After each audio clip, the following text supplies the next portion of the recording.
ప్రియమైనటువంటి olive TV ప్రేక్షకులకి ప్రభుపేట వందనాలు తెలియజేస్తున్నాను. ప్రియులారా, బాగున్నారా? ఈరోజు మనము ఒక ప్రాముఖ్యమైనటువంటి విషయాన్ని గురించి ధ్యానం చేద్దాం. పరలోకాన్ని గురించినటువంటి ఒక ఆలోచనను లేఖనపూర్వకంగా మనము ధ్యానం చేద్దాం. పరలోకం ఎలా ఉంటుంది అనే విషయాన్ని మనం చూద్దాం. లోకంలో క్రైస్తవులకు, క్రైస్తవేతరులకు అనేక మందికి అనేకమైనటువంటి రకాలైనటువంటి ఆలోచనలు కలిగి ఉంటారు ఈ పరలోకం గురించి. అయితే పరలోకం గురించి లేఖనాలు ఏం చెప్తున్నాయి? అది వాస్తవమైనటువంటిదా కాదా? ఆ పరలోకం అనేటువంటిది ఎలా ఉంటుంది? ఆ పరలోకము విలువైనటువంటిదా కాదా అనే విషయాన్ని మనం తెలుసుకుందాం ఈ రోజున.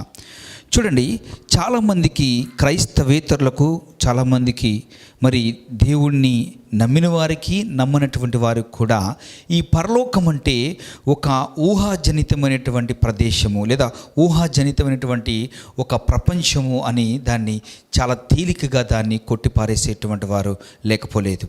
అలాగే చాలామందికి ఈ పరలోకము లేదా ఈ స్వర్గము అంటే మేఘాలపైన కూర్చోవటం అనేటువంటి ఆలోచన కలిగే వారు కూడా చాలామంది ఉంటారు. దీని గురించి క్రైస్తవుల్లో ఎక్కువగా దీని గురించి మాట్లాడేవారు మరి అరుదుగా ఉంటారు. కానీ దీన్ని లోకస్తులు లేదా ఈ సినిమా వాళ్ళు దీని గురించి ఎక్కువగా వారు ప్రజెంట్ చేసేటువంటి మూవీస్లో దీని గురించి అనేక రకాలుగా చూపిస్తున్నటువంటి వారుగా ఉంటారు. సో దాంట్లో కొంతమంది అభిప్రాయం ఏ విధంగా ఉంటుందంటే, ఈ పరలోకము అంటే మేఘాల మీద కూర్చోవటం అనేటువంటి ఆలోచన కలిగి ఉండేటువంటి వారు ఉన్నారు. అలాగే ఈ పరలోకము అంటే కొన్ని మ్యూజికల్ ఇన్స్ట్రుమెంట్స్, వీణలు వాయించేటువంటి స్థలము లేదా ఈ యొక్క మ్యూజికల్ ఇన్స్ట్రుమెంట్స్ ప్లే చేసేటువంటి ఒక స్థలముగా భావించేటువంటి వాళ్ళు కూడా ఉన్నారు. అలాగే ఈ పరలోకము అంటే అనేక మందిలో ఇది కేవలం ఒక కల్పితమైనటువంటి ఒక ప్రపంచం అనేటువంటి వారు కూడా అనేటువంటి వారు కూడా ఉన్నారనే విషయాన్ని మనం జ్ఞాపకం చేసుకోవాలి. అయితే ఈ బైబిల్ ఏం తెలియజేస్తుంది పరలోకం గురించి? ఈ పరలోకం అనేటువంటిది ఒక నిజమైనటువంటిది, ఈ పరలోకం అనేటువంటిది ఒక వాస్తవమైనటువంటిది అనేది ఈ లేఖనాలు మనకు తెలియజేస్తున్నాయి. ఈరోజు ఆ లేఖనాల వెలుగులో మనము ఈ పరలోకం అనేటువంటిది ఏ విధంగా ఉంటుంది, అది వాస్తవమైనదా కాదా అనే విషయాన్ని మనం ఈరోజు చూద్దాం. చూడండి, మొట్టమొదటిగా నేను ఒక వాక్యాన్ని మీకు నేను చూపించి లేఖనంలో దీని గురించి మనం ధ్యానం చేద్దాం. చూడండి, యోహాను సువార్త 14వ అధ్యాయము 2వ వచనాన్ని కనుక మనం చూసినట్లయితే, నా తండ్రి ఇంట అనేక నివాసములు కలవు, లేని ఎడల మీతో చెప్పుదును, మీకు స్థలము సిద్ధపరచ వెలుచున్నాను. చూడండి, దేవుడు చాలా క్లియర్గా చెప్తున్నటువంటి మాట ఏమిటంటే, ఈ పరలోకము అనేటువంటిది ఒక స్థిరమైనటువంటి ప్రదేశము, ఒక నిజమైనటువంటి ప్రదేశము అని అక్కడ క్లియర్గా చెప్తున్నారు. చెప్పిన వారు ఎవరయ్యా అంటే సాక్షాత్తు యేసు ప్రభులు వారే ఆ విషయాన్ని మనకు తెలియజేసినట్లు ఈ యోహాను సువార్త 14వ అధ్యాయంలో మనం చూస్తాం.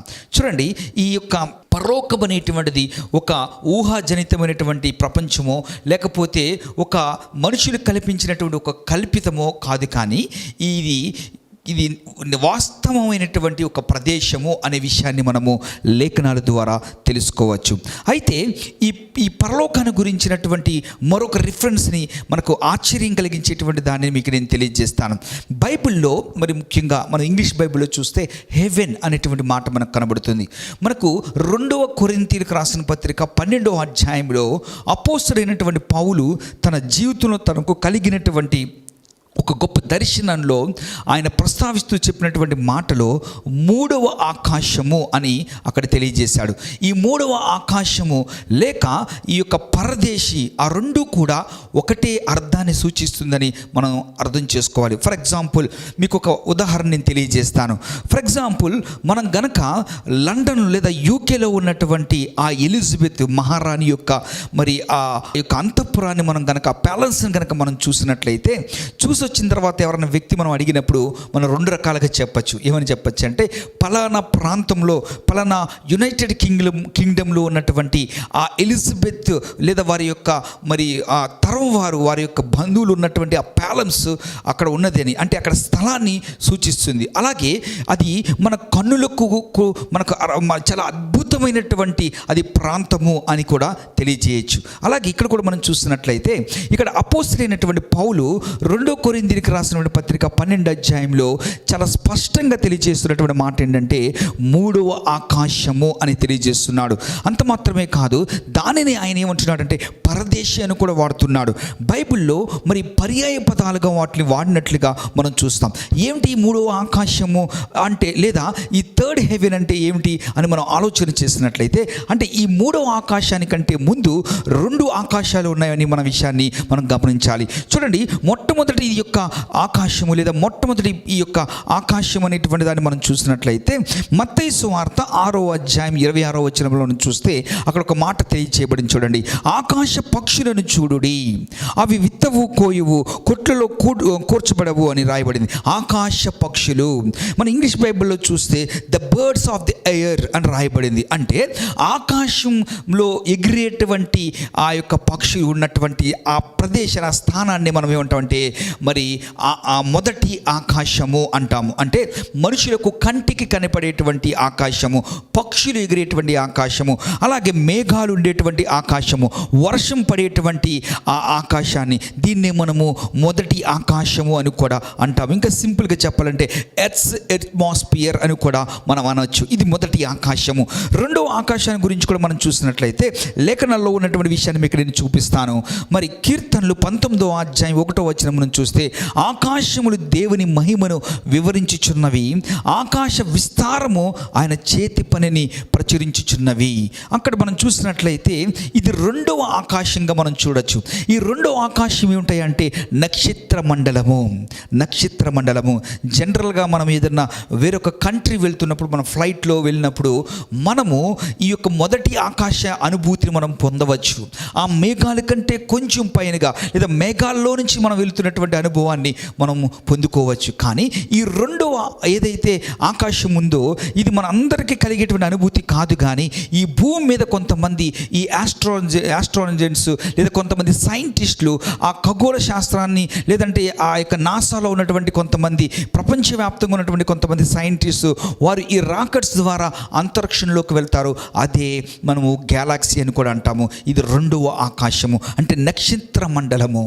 ఇక్కడ సూర్యుడు, చంద్రుడు, గ్రహాలు, నక్షత్రాలు ఇవన్నీ కూడా ఉన్నటువంటి స్థలము. అందుకే కీర్తనకారుడు అంటున్నటువంటి మాట ఏంటంటే, ఆకాశము దేవుని మహిమను వివరించుచున్నవి, ఆయన చేతి పని అయినటువంటి ఆ ఆకాశ విస్తారమును మనం చూసినట్లయితే అది ఆయన గురి మహిమను తెలియజేయుచున్నదని ఆయన లేఖనాల్లో తెలియజేస్తున్నాడు. నిజమే, ఇప్పుడు వరకు ప్రపంచము సాధించినటువంటి పురోగతి మనం చూస్తే ఆ నక్షత్ర మండలంలో మనము ఆకాశపు అంచు వరకే మనం వెళ్ళగలిగాము తప్ప దానికంటే ఇంకా లోతుగా లేదా ఆ దానిని మనం దాటి వెళ్ళినట్లుగా మనం చూడలేము. ఎందుకంటే ఈ విశ్వము అనేటువంటిది, ఆ నక్షత్ర మండలం అనేటువంటిది చాలా పెద్దది.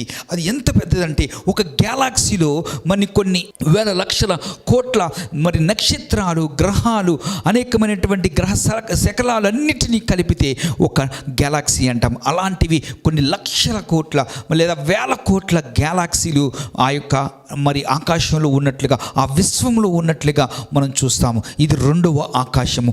3వ ఆకాశం ఇంత నేను చెప్పిన రీతిగా మనం చూసినట్లయితే కొరింథీయులకు రాసినటువంటి 2వ పత్రిక 12వ అధ్యాయము 2 నుంచి 4 వచనాలు నేను చదువుతాను.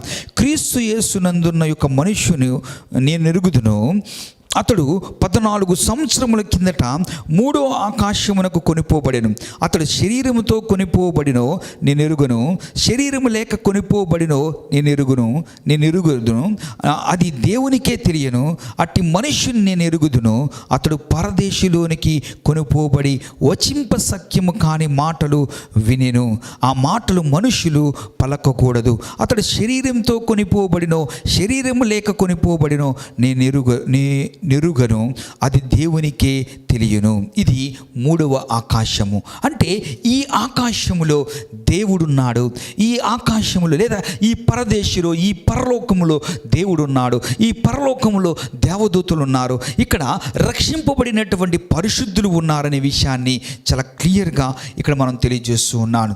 ఈ లేఖనాలు ద్వారా మనం అర్థం చేసుకున్నది ఏంటయ్యా అంటే, ఈ పౌలు రాసినటువంటి ఈ 2వ కొరింథీయులకు రాసిన పత్రికలో తన స్వయంభవంగా కలిగినటువంటి దర్శనాన్ని అతను తెలియజేస్తున్నటువంటి మాట ఏమిటంటే, ఈ పరలోకం అనేటువంటిది వాస్తవమైనటువంటి స్థలము, అది దేవుడు ఉండేటువంటి స్థలము, దేవదూతలు ఉండేటువంటి స్థలము, రక్షింపబడినటువంటి వారు, దేవునిలందు విశ్వాసం ఉంచి భూమి మీద మరి మరణించినటువంటి వారు ఎవరైతే ఉన్నారో వారు ఆ పరలోకంలో ఉన్నారనే విషయాన్ని ఇక్కడ క్లియర్గా తెలియజేయబడుతుంది. కాబట్టి పరలోకం అనేటువంటిది ఒక అభూత కల్పన కాదు.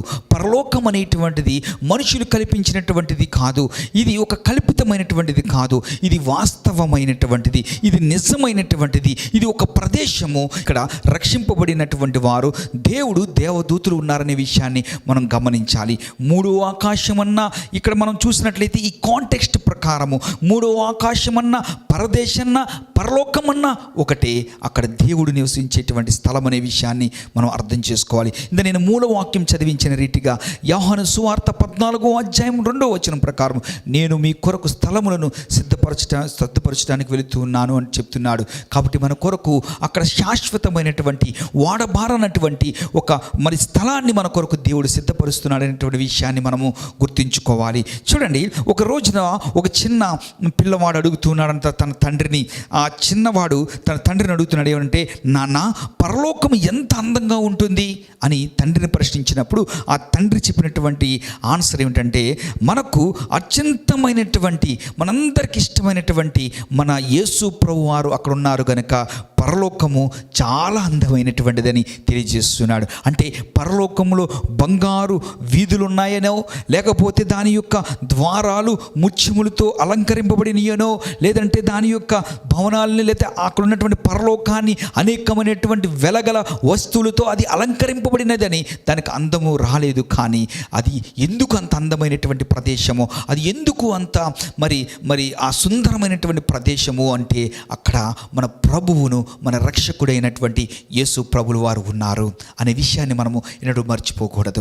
చూడండి ప్రియ దేవుని బిడ్డలారా, కొన్ని విషయాలు మీకు నేను తెలియజేస్తాను.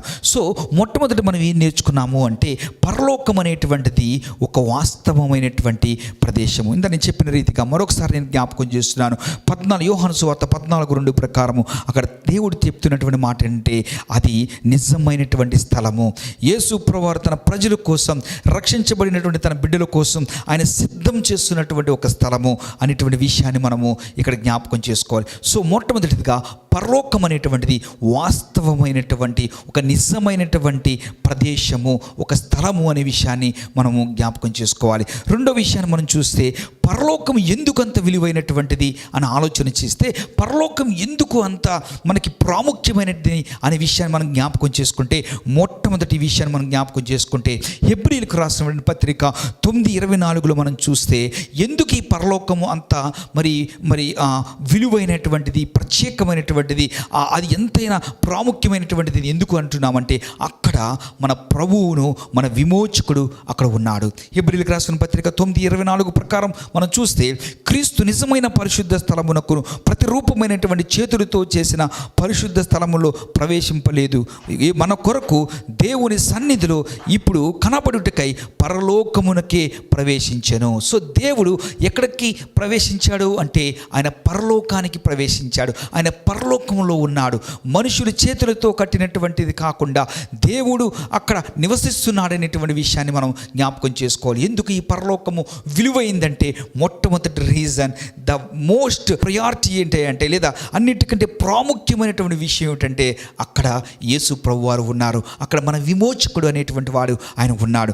రెండోది కనుక మనం చూసినట్లయితే, ఎందుకు ఈ పరలోకం అనేటువంటిది విలువైంది అంటే, మన సహోదరులు అక్కడ ఉన్నారు. బైబిల్లో మనం చాలా ఎగ్జాంపుల్స్ మనం తీసుకోవచ్చు, అనేకమైనటువంటి రెఫరెన్స్ మనం తీసుకోవచ్చు. ఫర్ ఎగ్జాంపుల్ మీకు నేను ఒక రిఫరెన్స్ మాత్రమే నేను చూపిస్తాను. చూడండి, 2వ కొరింథీయులకు రాసిన పత్రిక 5వ అధ్యాయం 8వ వచనం మనం చూస్తే, శరీరమును విడిచి ప్రభువునొద్ద నివాసం చేయుట మాకిష్టము అని తెలియజేయబడుతుంది. అంటే మన ప్రియమైనటువంటి వారు ఎవరైతే ఉన్నారో, ఈ లోకంలో మనముతో కలిసి జీవించినటువంటి మన తల్లిదండ్రులు అవ్వచ్చు, మన యొక్క మన మన పితరులు అవ్వచ్చు, మన సహోదరులు అవ్వచ్చు, మన స్నేహితులు అవ్వచ్చు, లేదా మనకిష్టమైనటువంటి వారు అవ్వచ్చు, మన సంఘంలో ఉన్నటువంటి వారు అవ్వచ్చు, మన ఇరుగు పొరుగు వారు అవ్వచ్చు, ఎవరైతే ప్రభువునందు నిద్రిస్తారో, ఎవరైతే ప్రభువునందు విశ్వాసంతో ఈ భూమి మీద జీవించి మరణిస్తారో, వారు కనుమూసిన తరువాత వారు ఎక్కడుంటారు అంటే ఆ పరలోకంలో ఉంటారు. ఎందుకు ఈ పరలోకం అనేటువంటిది విలువైంది అంటే, మొదట మన విమోచకుడు, మన రక్షకుడు అక్కడ ఉన్నాడు. రెండవది, ఎందుకు అది అంత విలువైందంటే మన ప్రియమైనటువంటి వారు అక్కడ ఉన్నారు. క్రైస్తవులుగా మనకున్నటువంటి గొప్ప నిరీక్షణ, క్రైస్తవులుగా మనకున్న నిరీక్షణ ఏమంటే, మరణము ప్రతి ఒక్కరిని కూడా అది మరి అందరికీ సంభవించేటువంటిదే. మరణం తప్పించుకునేటువంటి వారు ఎవరు లేరు. కానీ మరణం అనేటువంటిది ఒక స్టేట్ నుంచి ఒక స్టేట్కి మనము ట్రాన్స్మిట్ అయ్యేదే తప్ప ఆ మరణం అనేటువంటిది ముగింపు కాదు అనేటువంటిది క్రైస్తవులుగా మనకున్నటువంటి గొప్ప నిరీక్షణ. అంత మాత్రమే కాదు, ఈ భూమి మీద మనం ప్రియమైన వారిని మనం పోగొట్టుకున్నప్పుడు మళ్ళీ తిరిగి మనము ఆ పరలోకమునకు వెళ్ళినప్పుడు మన ప్రియమైనటువంటి వారిని మనం అక్కడ కలుసుకోబోతున్నాం. అదే మనకున్నటువంటి గొప్ప నిరీక్షణ. అందుకే ఈ పరలోకం అనేటువంటిది చాలా విలువైనటువంటిది. ఈ లోకంలో మనకి ఇష్టమైనటువంటి మన ప్రియమైన వారిని మనం మర్చిపోయినప్పుడు చాలా బాధతో, వేదనతో మనం బ్రతుకుతూ ఉంటాం. వారి జ్ఞాపకాలు మనం మధ్య ఉన్నప్పుడు, వారిని తలంచుకున్నప్పుడల్లా మనము ఎంతో నిరాశకు, నిస్పృహకు వెళ్తాం. కానీ క్రైస్తవులుగా మనకున్న గొప్ప నిరీక్షణ ఏంటంటే, మన ప్రియమైనటువంటి వారు, ప్రభువునందు నిద్రించినటువంటి వారు, రక్షణ మారు మనసు పొంది విశ్వాసంతో ఈ భూమి మీద బ్రతికినటువంటి వారు మరణించిన తర్వాత ఆ పరలోకంలో ఉంటారు. వారిని మనము కలుసుకోబోతూ ఉన్నాం. యేసు ప్రభువును మాత్రమే కాదు, బైబిల్లో ఉన్నటువంటి భక్తులను కలుసుకోబోతున్నాం. మనం అబ్రహాము గారిని మనం కలుసుకోబోతున్నాం, రూతుని మనం కలుసుకోబోతున్నాం. ఇలా బైబిల్లో ఉన్నటువంటి పౌలు గారిని, అనేక మంది భక్తులందరినీ కూడా మనము అక్కడ కలుసుకోబోతున్నాం. మన ప్రియమైన వారిని మనం కలుసుకోబోతున్నాం, మన కుటుంబీకులను మనం కలుసుకోబోతున్నాం. ఇదే క్రైస్తవులుగా మనకున్న గొప్ప నిరీక్షణ. అయితే ఇది రెండవ విషయం. ఎందుకు పరలోకం అనేటువంటిది ప్రాముఖ్యమైంది అంటే, విలువైంది అంటే, మొదట అక్కడ యేసు ప్రభులు వారు ఉన్నారు, రెండు మన ప్రియమైనటువంటి వారు అక్కడ ఉన్నారు. మూడు విషయాన్ని మీకు నేను చూపిస్తాను, చూడండి. ఎందుకు ఈ పరలోకం అనేటువంటిది విలువైందో మూడు విషయాన్ని మీకు నేను జ్ఞాపకం చేస్తాను. మొదటి పేతురు రాసిన పత్రిక 1వ అధ్యాయము 4వ వచనాన్ని కనుక మనం చూసినట్లయితే, ఇక్కడ మొదటి పేతురు 1వ అధ్యాయం 4వ వచనం చూస్తే, మన స్వాస్థ్యము అక్కడ ఉన్నది. ఎక్కడ? పరలోకములో ఉన్నది. మన స్వాస్థ్యము పరలోకములో ఉన్నది. అందుకనే ఈ పరలోకం అనేటువంటిది విలువైనటువంటిది. చూడండి, క్షయింపనిదియు మలినపడనిదియు వాడిపోనిది అయిన స్వాస్థ్యమును పొందుటకై మీరు పిలువబడితిరి. అది మీ కొరకు పరలోకమందు భద్రపరిచి ఉన్నది. చూడండి, మన కొరకు స్వాస్థ్యము పరలోకంలో భద్రపరిచి ఉన్నదని ఇక్కడ చాలా స్పష్టముగా లేఖనాలు మనకు తెలియజేస్తూ ఉన్నది. అంటే మరి క్షేమైపోయేటువంటిది ఈ లోకంలో ఉన్నటువంటి మన స్వాస్థ్యము, మన వెండి బంగారములు కావచ్చు, ధనము కావచ్చు, స్థలాలు కావచ్చు, మన ప్రాపర్టీస్ కావచ్చు, ఈ లోకంలో ఉన్నటువంటి ఏదైనా సరే అది అది క్షయమైపోయేదే తప్ప అది నిత్యము ఉండేటువంటిది కాదు. అది శాశ్వత కాలం ఉండేటువంటిది కాదు. ఫర్ ఎగ్జాంపుల్, మీరు చాలా విలువతో కూడినటువంటి విలువైనటువంటి భవంతులు మీరు కట్టుకోవచ్చు. లేదా ఈ లోకంలో మనం చూస్తూ ఉంటాం, చాలా పెద్ద పెద్ద ప్యాలెసెస్, చాలా ఖరీదైనటువంటి ప్యాలెస్ మనం చూస్తాం. కానీ అవి కొన్ని దినాలైన తర్వాత అవన్నీ కూడా శిథిలమైపోయినట్లుగా, శిథిల అవస్థకు వచ్చేసినట్లుగా మనం చూస్తాం. ఒక జనరేషన్ లేదా 1-2 జనరేషన్స్ కంప్లీట్ అయిపోయిన తర్వాత తిరిగి మళ్ళీ అది డిమాలిష్ చేసి మళ్ళీ కడతారు. అంటే అది క్షయమైపోయేటువంటిది. రెండోది మనం చూస్తే మలినమైపోయేటువంటిది. కొన్ని మరి చూసినట్లయితే ఇక్కడ ఉన్నటువంటి స్వాస్థ్యాలన్నీ కూడా అపవిత్రతతో కూడినదే కూడా ఉండొచ్చు. కొంతమంది అన్యాయంగా సంపాదించి వారి స్వాస్థ్యాల్ని వారు కూడబెట్టుకొని ఉండొచ్చు. కానీ ఆ పరలోకంలో మనకు ఉండేటువంటిది క్షయమైపోయేది కాదు, అది అపవిత్రమైనటువంటిది కాదు. మూడోది, అది వాడిపోయేటువంటిది కాదు, వాడబారనటువంటి స్వాస్థ్యము. మనం చూడండి, ఆ ఫ్లవర్స్ని మనం చూస్తే ఎర్లీ మార్నింగ్ అవి ఎంత ఫ్రెష్గా ఉంటాయి ఆ ఫ్లవర్స్. కానీ ఈవినింగ్ అయిపోయేసరికి అది వాడబారిపోతూ ఉంటుంది. ప్రియ దేవుని బిడ్డలారా, మన స్వాస్థ్యము అది వాడబారిపోయేటువంటిది కాదు. మన స్వాస్థ్యము అది అది నిత్యము కూడా వాడబారనటువంటి స్వాస్థ్యముగా పరలోకమందు మనకున్నదని ప్రభు తెలియజేస్తున్నాడు. ఎందుకు పరలోకము విలువైనది అంటే, ఒకటి మనం చూసినట్లయితే అక్కడ ప్రభు ఉన్నాడు. రెండు, ఎందుకు పరలోకము విలువైనది అంటే మన ప్రియమైనటువంటి వారు ఉన్నారు. ఎందుకు పరలోకము విలువైనది అంటే మన స్వాస్థ్యము వాడబారినటువంటి స్వాస్థ్యము, మరి శాశ్వతమైనటువంటి ఆ స్వాస్థ్యము పరలోకమందు మనకున్నదనే విషయాన్ని లేఖనాల ఆధారంగా మనం చూస్తూ ఉన్నాం. 4వ విషయాన్ని కూడా మీకు నేను తెలియజేస్తాను. చూడండి, ఎందుకు పరలోకము విలువైనది అంటే మన పౌరసత్వము అక్కడ ఉన్నది, పరలోకములో ఉన్నది. అంటే మన సిటిజన్షిప్ ఎక్కడ ఉందంటే హెవెన్లో, పరలోకములో ఉన్నదని మనం ఇక్కడ చూసినట్లయితే ఫిలిప్పీలకు రాసిన పత్రిక 3వ అధ్యాయము 20వ వచనములో మనం క్లియర్గా చూస్తున్నాం. చూడండి, మన పౌరసత్వము పరలోకమందున్నది. మన పౌరసత్వం ఎక్కడుందంటండి? పరలోకంలో ఉన్నది. Hour citizenship is in the heaven. పరలోకంలో మన పౌరసత్వం ఉన్నది. అంటే ఈ భూమి మీద మనం ఎవరము అంటే పరదేశీయులము, యాత్రికులం మాత్రమే. పౌలు చాలా స్పష్టంగా ఫిలిప్పీలకు రాసిన పత్రికలో అంటున్నాడు, మన పౌరసత్వము, మన సిటిజన్షిప్ పరలోకంలో ఉన్నది. సో క్రైస్తవులైనటువంటి మనము ఈ లోకంలో కేవలము పరదేశీయులం మాత్రమే. ఫర్ ఎగ్జాంపుల్, మనం ఏదైనా ఒక కంట్రీ వెళ్ళాలి అంటే విజిటింగ్ వీసా మీద మనం వెళ్ళొచ్చు, లేదంటే ఒక ఎడ్యుకేషన్ పర్పస్లో మనం వెళ్ళొచ్చు, లేదంటే జాబ్ పర్పస్లో మనం వెళ్ళొచ్చు. కానీ ఆ టైం అయిపోయిన తర్వాత తిరిగి ఆ కంట్రీ నుంచి మనం వచ్చేయాలి. బట్ ఆ కంట్రీలో కనుక మన సిటిజన్షిప్ అనేది ఉన్నదనుకోండి, అప్పుడు మనము ఆ పౌరసత్వం వలన ఆ కంట్రీలో మనము స్థిరంగా ఉండొచ్చు. అలాగే ఈ భూమి మీద మనం జీవిస్తున్నటువంటి మనము పరదేశీయులము, యాత్రికులమే తప్ప ఇది మన పౌరసత్వం కాదనే విషయాన్ని పౌలు చాలా స్పష్టంగా మనకు తెలియజేస్తున్నాడు. అందుకే అంటున్నాడు ఆయన, మన పౌరసత్వము పరలోకములో ఉన్నది. ఎందుకు పరలోకం విలువైనది అంటే మన పౌరసత్వము పరలోకములో ఉన్నది. ఒకటి, మనం చూసినట్లుగా ప్రభు మనకు ఎందుకు పరలోకం విలువైందంటే, మొదటగా మనం చూసినట్లయితే ఈ పరలోకం అనేటువంటిది వాస్తవమైనదని చూసాము. రెండవది, ఈ పరలోకం ఎందుకు విలువైంది అంటే అక్కడ ప్రభు ఉన్నాడు. రెండు, మన ప్రియమైనటువంటి వారు ఉన్నారు. మన స్వాస్థ్యము పరలోకములో ఉన్నది. నాలుగోది, మన పౌరసత్వము పరలోకములో ఉన్నది. మరొక విషయాన్ని చెప్పి మీకు ముందుకు కొనసాగుతాను. చూడండి, ఈ యొక్క పరలోకం అనేటువంటిది ఎందుకు విలువైంది అంటే ఇది దేవుని మహిమతో ప్రకాశించేటువంటి స్థలము. చూడండి, ప్రకటన గ్రంథము 21వ అధ్యాయం 23వ వచనంలో మనం చూస్తే, దేవుని మహిమ దానికి వెలుగై ఉన్నది. అంటే పరలోకంలో ఈ సూర్యుడు కానీ చంద్రుడు కానీ అవసరం లేదు. దేవుని మహిమే దానికి వెలుగుగా ఉంటుంది అనే విషయాన్ని మనం ఇక్కడ చూడొచ్చు. అంటే ఈ పరలోకం ఎంత సుందరమైనదో మీరు చూడండి. మనకు ఈ న్యాచురల్గా ఉన్నటువంటి లైట్స్, ఈ సన్ కానీ మూన్ కానీ ఈ యొక్క స్టార్స్ కానీ మనకు అవసరం లేదు. దేవుని యొక్క మహిమలోనే, ఆ ప్రకాశంలోనే, ఆ వెలుగులోనే మనం జీవించబోతూ ఉన్నాం.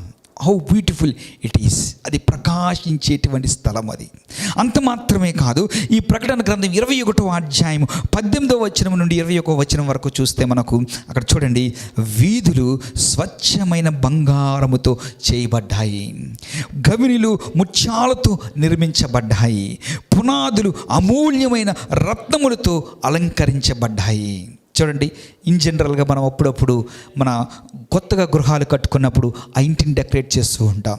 లేదంటే ఏదైనా వివాహాలకు మనం జరుగుతూ ఉన్నప్పుడు ఆ వివాహం చేసుకున్నటువంటి వారు ఆ యొక్క ప్రాంగణాన్ని ఎంతో సుందరంగా దాన్ని తీర్చిదిద్దుతారు. కానీ ఇవన్నీ కూడా 1 day 2 days మాత్రమే ఉంటుంది, లేదా కొన్ని దినాలు మాత్రమే ఉంటాయి. కానీ ఈ పరలోకమంట వాడబారనటువంటి అద్భుతమైనటువంటి ఈ బంగారు మరి ఆ వీధుల్లోతో చేయబడ్డాయని, అలాగే దాని యొక్క గవునులు ఏదైతే ఉన్నాయి అవి ముత్యాలతో మరి నిర్మించబడ్డాయని, దాని యొక్క పునాదులు అమూల్యమైనటువంటి రత్నములతో అవి అలంకరించబడ్డాయని. నేను ఆ బైబిల్ రిఫరెన్స్ చదవట్లేదు, యు గో త్రూ ఇట్. ఆ ప్రకటన గ్రంథం 18 వచనం నుండి 21 వచనం వరకు మీరు చూస్తే నేను చెప్పబడిన విషయాలన్నీ మీకు కనబడతాయి. అంటే ఈ పరలోకం ఎంత సుందరమైన, ఎంత ప్రకాశమైనటువంటి స్థలమో మీరు దాన్ని అర్థం చేసుకోవచ్చు. అంటే అఫ్కోర్స్ మనం ఏదో బంగారము వీధులు ఉంటాయని మనం దాన్ని బట్టి మనం అతిశయించట్లేదు. కానీ అక్కడ బంగారు వీధుల కంటే, రత్నముల కంటే, ముత్యముల కంటే, అమూల్యమైన రత్నముల కంటే విలువైనటువంటి ప్రభువు అక్కడ ఉన్నాడు. కాబట్టి దాన్ని బట్టి మనకు ఆ బ్యూటీనెస్ అనేటువంటిది వస్తుంది. ఎట్ ద సేమ్ టైం అది నిజంగానే బంగారు వీధులతో చేయబడినటువంటిది. అందుకు ఈ పరలోకం విలువైనటువంటిది. మరొకసారి నేను రీక్యాప్ చేస్తాను. ఎందుకు ఈ పరలోకము విలువైందంటే, 1, ప్రభు అక్కడ ఉన్నారు. 2, మన ప్రియమైనటువంటి వారు అక్కడ ఉన్నారు. 3, ఈ పరలోకము ఎందుకు అంత విలువైందంటే, మనము స్వాస్థ్యం అక్కడ ఉంచబడింది. ఈ పరలోకంలో మన పౌరసత్వం ఉన్నది. ఈ పరలోకము ప్రకాశవంతమైనటువంటిది. ఈ పరలోకము చాలా సుందరమైనటువంటిది. అంత మాత్రమే కాదు, ఆ పరలోకంలో మరొక ప్రత్యేకత ఏంటంటే దుఃఖము లేదు. ఈ భూమి మీద దుఃఖము లేనటువంటి స్థలం లేదు. ఎక్కడైనా దుఃఖమే, ఎక్కడైనా సరే బాధే, ఎక్కడైనా మరణమే, ఎక్కడైనా ఏడుపే, ఎక్కడైనా వేదనే. కానీ ఆ పరలోకంలో చూడండి, ప్రకటన గ్రంథం 21వ అధ్యాయం 4వ వచనం చూస్తే, ఆయన వారి కన్నుల ప్రతి కన్నీటి బొట్టును తుడిచివేయను. అంటే అక్కడ మరణం ఉండదు, అక్కడ బాధ ఉండదు, అక్కడ ఏడుపు ఉండదు, వేదన ఉండదు. అంత మాత్రమే కాదు, అక్కడ లంచం ఉండదు, అక్కడ మోసం ఉండదు, అక్కడ వ్యభిచారం ఉండదు.